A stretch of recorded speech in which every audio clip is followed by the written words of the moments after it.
আমি একদম নিজেকে শেষ করে দেবো। এখন মনে হয় কি টর্চার করতে বলো তো বাবা মারা। কারোর কথা না শুনে নেমে গেছি। ট্যুর গাইড যারা ছিল তারা ধরেছে, নাহলে আমি পুরো জলে ভেসে চলে যেতাম। আমি একটু মেয়ে এরকম স্টক করি, তখন হালকা ফ্লার্ট করি, ডেটে যেতে হতো, মানে টাইম খরচা করতে হতো, সারাক্ষণ আমার ফোনে টেক্সট করতে হতো। তো সেটা না থাকাই ভালো।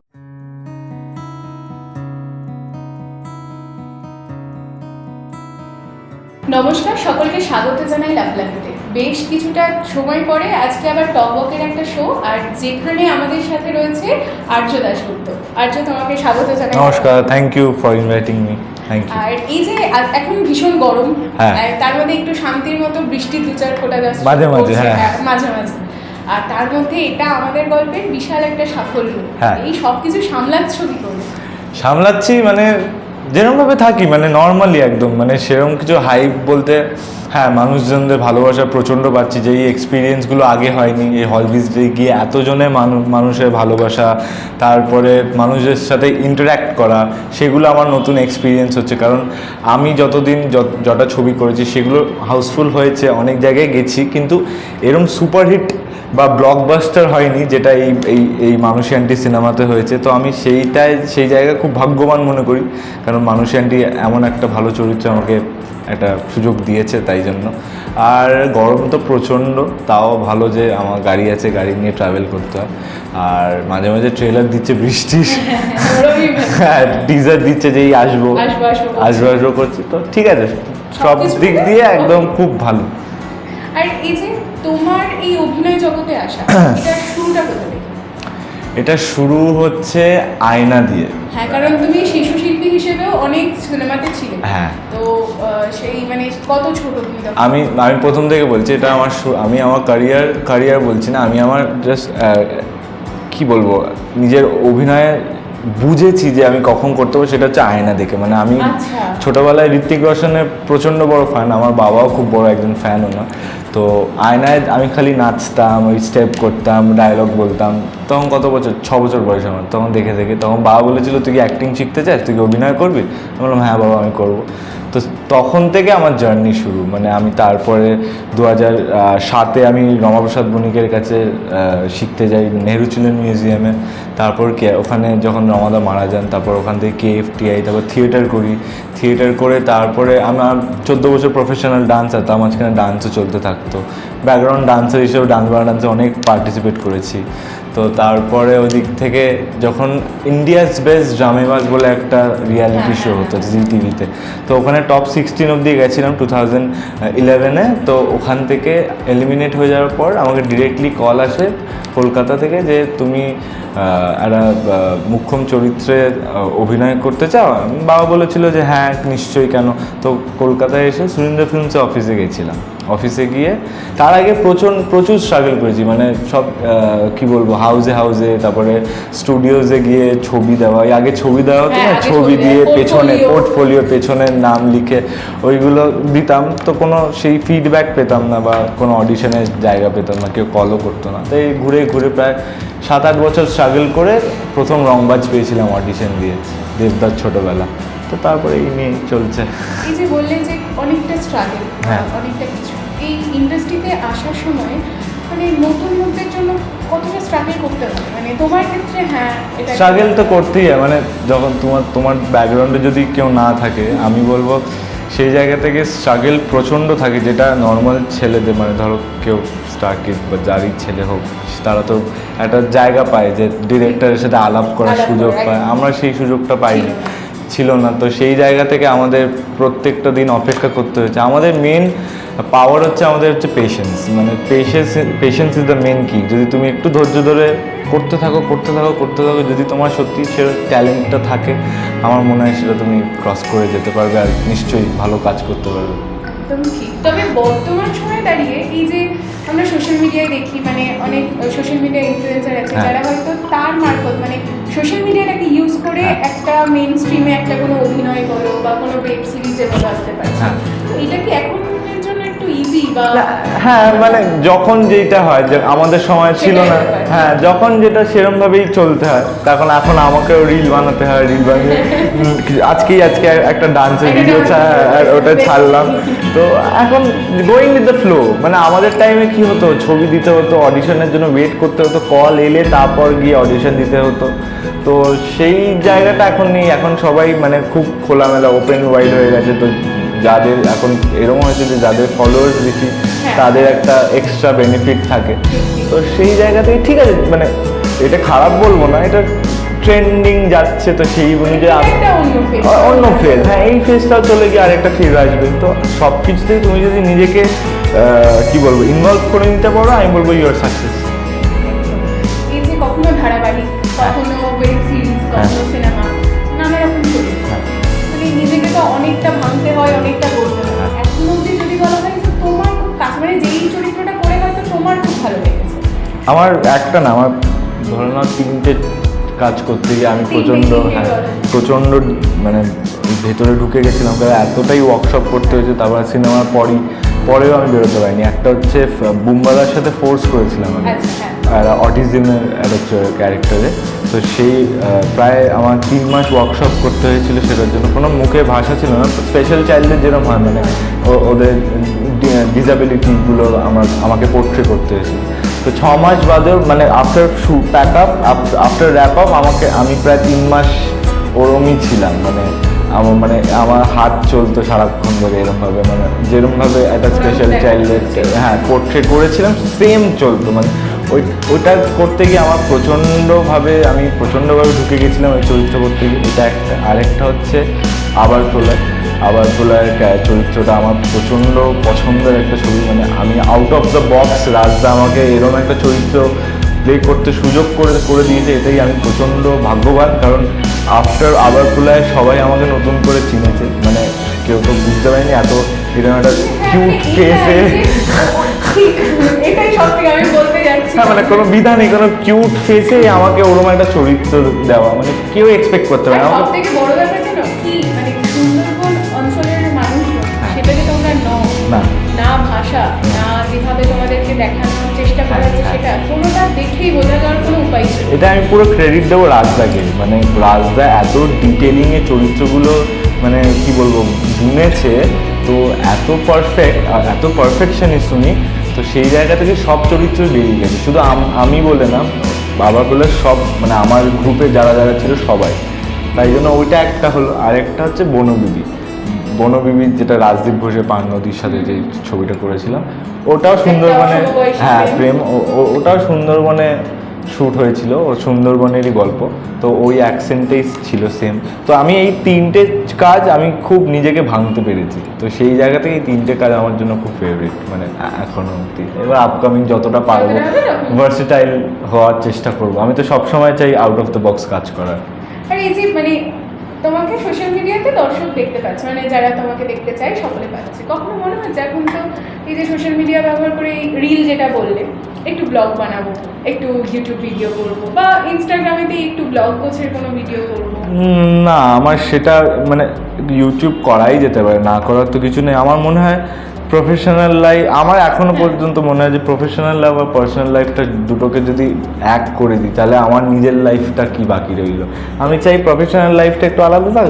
ইউটিউবের জন্য আছে, যদি পরবর্তীকালে যদি কোনোদিন দরকার নিশ্চয়ই করবো, কিন্তু ব্লগ করতে চাই না আমি।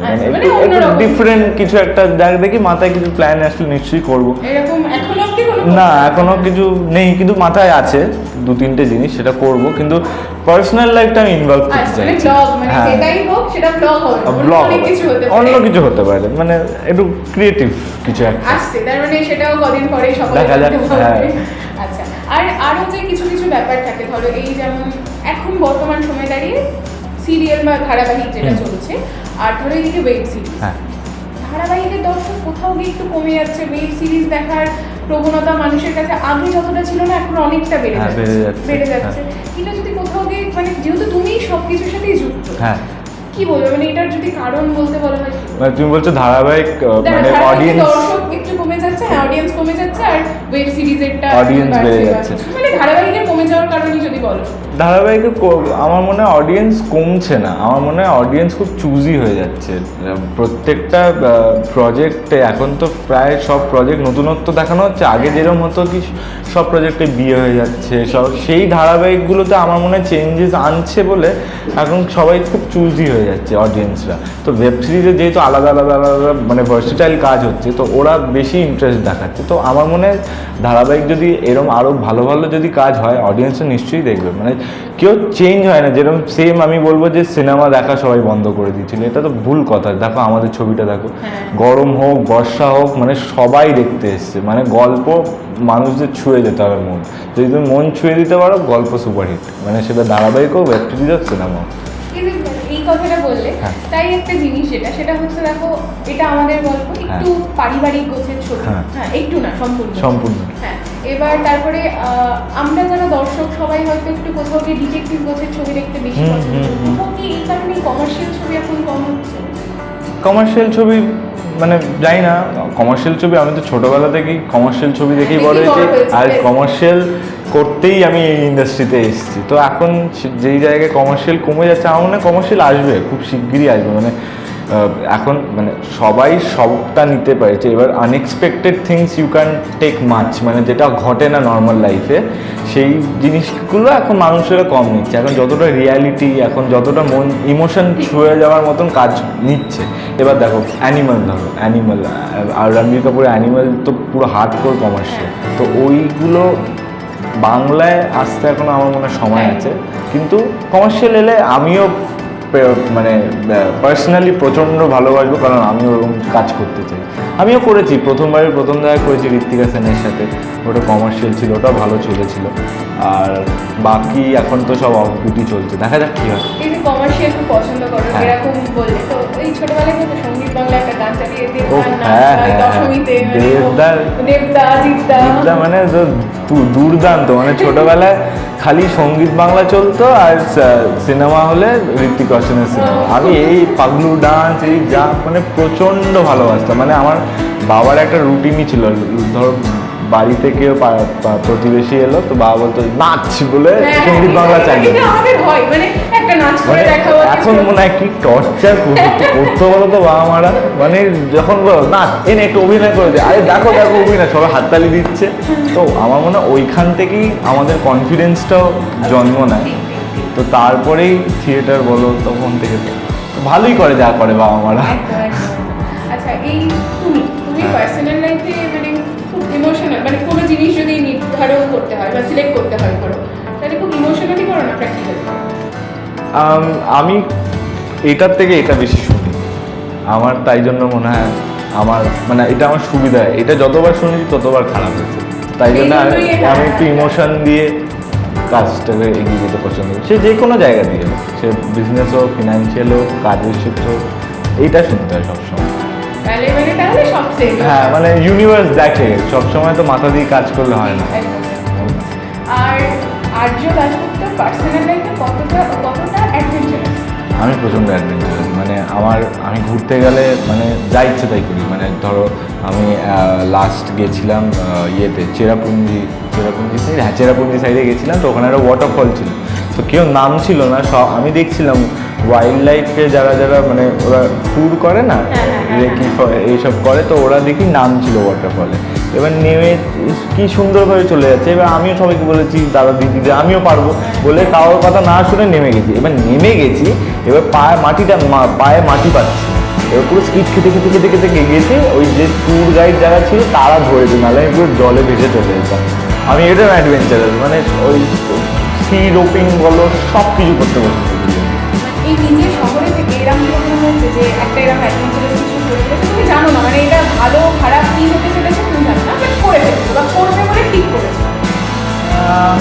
সেরকম শহরে করিনি, টুকটাক ওই এখন তো রাত্রিবেলা সারাক্ষণই বেরিয়ে যায়, মানে সেই ব্যাপারটা নেই। কিন্তু পুরুলিয়া সাইডে আমি করেছি। পুরুলিয়া সাইডে যেখানে হাতি দেখা যায় সেখানে গাড়ি নিয়ে ঢুকে গেছিলাম আমি, হাতি দেখবো বলে। এবার পরে বুঝতে পেরেছি যে গাড়িটা তো আমার, হাতিগুলো তো গাড়ি চেপে দিয়ে চলে যেতে পারে।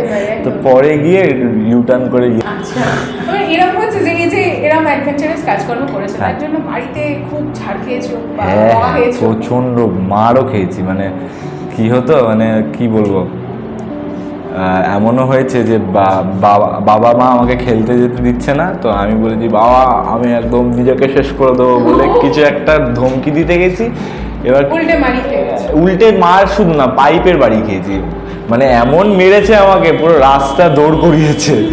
তো পড়াশোনা না করলে আমি মাকড়সায় ভয় পাই, তো আমাকে বাথরুমে ঢুকিয়ে দেওয়া হতো মাকড়সা যেখানে থাকতো, তো ওই সব তো চলতোই। কিন্তু আমার খুব অ্যাডভেঞ্চার করতে খুব ভালো লাগে, ট্রেক আমি হ্যাঁ, ঠিক মাঝে আছে, মাঝেই এগুলো যাই। চলতেই থাকে। ইয়েস। আর মানে আরো যে বিষয়বস্তু যেগুলো এখন হচ্ছে ফ্যান মোমেন্ট, সেটা কি করে সামলাও? মানে হট করে এখন কোথাও গিয়ে হঠাৎ করে যখন কেউ এসে বলে বা কিছু, ভালো তো লাগে, ভালো লাগার শেষ মানে নেই। লেভেলটা হ্যাঁ, অন্য জায়গায়, হ্যাঁ। কিন্তু কি করে সামলাও? হঠাৎ করে ধরো অনেকজন মিলে কিছু বলছে বা সামলাই মানে যেরকম ভাবে মানুষেরা আমার কাছে আসে আমি সেই মানে সেই এনার্জিটাই দিতে আমি বিশ্বাস করি। কারণ ধরো কেউ এলো, আরে দাদা কেমন আছো, আমিও বলি আরে ছবি তোলো। আমি এইভাবে যাই সবসময়, আমার এনার্জিটা সবসময় এরকম থাকে। কারণ ওরা যে এনার্জিটা দেখাচ্ছে আমার কাজের প্রতি, আমাকেও দেখানো উচিত যে হ্যাঁ আমিও তোমাদের দেখে খুব খুশি যে তুমি আমাকে সাপোর্ট করছো তোমরা, তো আমার এনার্জিটা হাই থাকে সবসময়। আর এই যে এখন কলেজ লাইফে পড়তে তোমার অনেক মানে তোমার এখন অনেকজন তোমাকে চেনে, হ্যাঁ। একটা পপুলারিটির অন্য জায়গায় পৌঁছেছো, তো এটার কোনো অ্যাডভান্টেজ বা ডিসঅ্যাডভান্টেজ?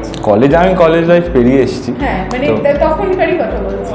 অ্যাডভান্টেজ বলতে ছুটি পেতাম প্রচুর, আচ্ছা। সেই জায়গা থেকে কাজের সূত্রে। স্কুলে পেতাম না, আমার যেহেতু ক্রিশ্চিয়ান স্কুল ছিল, তো ক্রিশ্চিয়ান স্কুলে ওই জায়গাটা পেতাম না। বলতো যে তুমি হলিউড থেকে কিছু করে আসো তাহলে তোমাকে ছুটি দেওয়া হতো, বোকা কথাবার্তা। যাই হোক, তো ওরাই পরে গিয়ে আমাকে বলেছিল যে আমাদের সাথে 11-12টা পড়ো। আমি আচ্ছা। পড়িনি, তখন ওপেন বোর্ড চলে গেছি। যাই হোক, তো ডিসঅ্যাডভান্টেজ এগুলো পেয়েছি, আর অ্যাডভান্টেজ এই ছুটি বলো, পরীক্ষায় বা টিচাররা মানে চিটিং করতে দিত প্রত্যেকটা খাতে, আরে তুমি ওটা করেছো না, আমি বললাম, হ্যাঁ করো আমরা আছি বলে ওরা নিজের মতন অন্যদিকে ধরছে লোকেদের, আমি চিটিং করে যাচ্ছি। তো ওই সব সুযোগ প্রচণ্ড পেয়েছি, মজা। আর এরকম হয়নি পরীক্ষা দিতে দিতে কেউ এসে বলছে বা মানে তোমার যারা তোমার বন্ধু বান্ধব যারা আছে হোক বা হয়তো চেনে না এরকম কেউ, যে যাওয়ার আগে কিন্তু একটা সেলফি তুলেই যাবো, এরকম ব্যাপারটা? না, বন্ধু বান্ধবদের মধ্যে এটা ছিল না। আমার ফ্রেন্ড সার্কেল খুব কমই ছিল, মানে এখনও তাই। আমি খর্দায় থাকি, তো আমার খর্দায় একটাই বন্ধু, আর এখানে সব ইন্ডাস্ট্রির বন্ধু। তাছাড়া আমার স্কুল বা কলেজের সেরম বন্ধুর সাথে আর কোনো লিঙ্ক নেই। হ্যাঁ, যারা থাকতো তারা এখন গিয়ে বলে ভাই একদিন দেখা কর, একটা তো সেলফি তুলি তোর সাথে, আমারও রিচ বাড়বে, আর বোকা কথা বলিস না তো। যাই হোক, তো এটাই।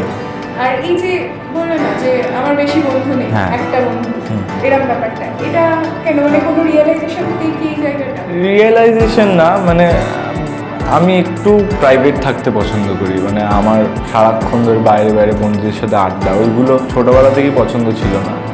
আর ওই মানে বলা যায় তুমি পার্সোনালি ইন্ট্রোভার্ট, হ্যাঁ আমি খুবই ইন্ট্রোভার্ট। কারণ আমি সেরকমভাবে মিশতে 10 বার ভাবি, কাজ ছেড়ে আমি মানে পাবলিক হতে পারি না সব জায়গায়। তাই জন্য আমার বন্ধু বান্ধবও কম, এই একজনই আছে যখন দেখা করতে বলি চলেও আসে। তো ব্যাস, যতটা পারি প্রাইভেট রাখার চেষ্টা করি। তাহলে এই জন্যই ব্লগ করবো না, করবো না, হ্যাঁ, সেইগুলো তো ঠিক, তাই জন্যই প্রাইভেট রাখি। আর তাহলে এই যে মানে যখন সময় পাও সেটা কিভাবে স্পেন্ড করতে ভালোবাসো? আমি যেহেতু বললাম ডান্স করি, হ্যাঁ। আমি প্রচণ্ড পরিমাণে ভালোবাসি ডান্স করতে, নিজেকে প্র্যাকটিসে রাখি, নিজের অভিনয়টাকে চর্চায় রাখি সবসময়। আমি আঁকতে খুব ভালোবাসি, আর আমি প্রচণ্ড সিনেমা পোকা, সিরিজ পোকা। তো আমি সারাক্ষণ ছুটি পেলেই ওয়েব সিরিজ শুরু করি, ওটা সারাদিন থেকে শেষ করব। তারপরে ওইদিকে আমি জিমনাস্টও, তো আমি জিমনাস্টের প্র্যাকটিসে যতটা কো কারিকুলার অ্যাক্টিভিটিসে ফোকাস করা যায় ততটা আমি থাকতে পছন্দ করি। বাকি যদি কাজবাজ বা ছোট্ট মিটিং থাকে সেগুলো করলাম, তাছাড়া মোটামুটি বাড়িতেই। মানে সেটাতেই কমফর্ট? হ্যাঁ, আমার যতটা পারা যায় নিজের উপর ফোকাস করাটাই কমফর্ট। তার উপর সিঙ্গেল কেউ নেই, ওই জন্যই তাহলে আরো বেশি করে তার জন্য নিজের উপরই ফোকাস করে। যদি সিঙ্গেল না হতো তাহলে তো অন্য কারোর তখন অফকোর্স সেটা তো থাকতোই। ডেটে যেতে হতো, মানে টাইম খরচা করতে হতো, সারাক্ষণ একবার ফোনে টেক্সট করতে হতো। তো সেটা নেই এখন, না থাকাই ভালো। আগে ক্যারিয়ারটা ভালো হোক তাহলে। কোথাও গিয়ে এখন মনে হচ্ছে না সেটা এখন দরকার না, না, না। আচ্ছা ঠিক আছে, এটা এখন না হয় মনে হচ্ছে না, এই বিশেষ বিশেষ কিছু দিন, এই ধরো যেমন 14 ফেব্রুয়ারি হ্যাঁ। বা সরস্বতী পুজো, এগুলোতে ওকে মনে হয় না না না না একটা বিশেষ কোনো মানুষ থাকা খুব প্রয়োজন। তখন আমি একটু হালকা ওই স্কুল লাইফে ফিরে যাই, তখন আমি একটু মেয়ে স্টক করি, তখন হালকা ফ্লার্ট করি, ওই ব্যাপারটা সিম্পল ব্যাপারটা, মানে সেরকম স্কুল কলেজে প্রেম, হ্যাঁ ওইগুলো আমি ফলো করি। সেই জন্যই একজন সবাই এই জন্য বুঝতে পেরেছি। সিরিয়াস ব্যাপারটা হবে না এখন আমার দ্বারা, থাকুক ওটা পরের জন্য, বয়স আছে। অনেক অনেক থ্যাংক ইউ তোমাকে, আরে, thank you. আমাদের সাথে এতটা সুন্দরভাবে এতটা হাসি খুশি একটা আড্ডা দেওয়ার জন্য। আর তার আগে শেষ করবো, হ্যাঁ। তার আগে যদি দর্শকদের বলো সামনে কি আসছে তোমার কাছে, টিভিতে এখন আপাতত তোমাকে দেখতে চলেছে মানে আর কিছু দিন। সামনে আমি এখন কিছু বলছি না, দুটো প্রজেক্ট ফাইনাল হচ্ছে কি হচ্ছে না এখনো কনফার্ম না, তাই জন্য কিছু বলছি না। সামনে আমি এইটুকুনি বলতে পারি, আমি যতটা পারবো নিজেকে ভাঙার চেষ্টা করে ভালো কাজ আনার চেষ্টা করব, তাই জন্য একটু চুজই আমি, তাই জন্য গল্প একটু চুজ করে করে করে করে কাজ করার চেষ্টা করছি। তো ওটা যখন হবে তাহলে সবাই জানতে পেরে যাবে একদম। তার আগে একদম তার আগে একটু মিস্ট্রি থাকবে ব্যাপারটা। তার সেটা তো সোশ্যাল মিডিয়া ছাড়া বা কোনো আবার কোনো এরকম ইন্টারভিউ হোক বা আড্ডা হোক সেখানেই হয়তো। একদম একদম আর এলে তো পুরো ফাটিয়ে আসবো, এইটুকুনি ফর শিওর। হ্যাঁ আবার তাহলে আবার মানে অনেকটা চমক অনেকটা ধামাকার হ্যাঁ। জন্য আমাদেরকে একটু একটু অপেক্ষা করতেই হবে। Thank you thank you so much.